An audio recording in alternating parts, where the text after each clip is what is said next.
I don't really know what comes next. I'm just doing my best, even though I'm so stressed out. Everything just feels like a test that I fail, so depressed when I can't seem to get out. But something deep inside won't let me quit.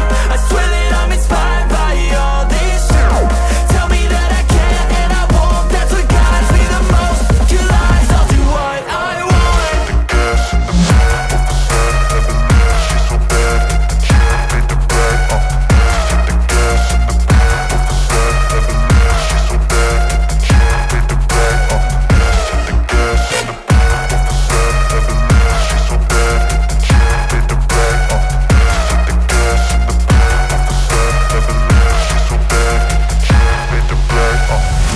I'm inspired by thirst, I'm inspired by worth.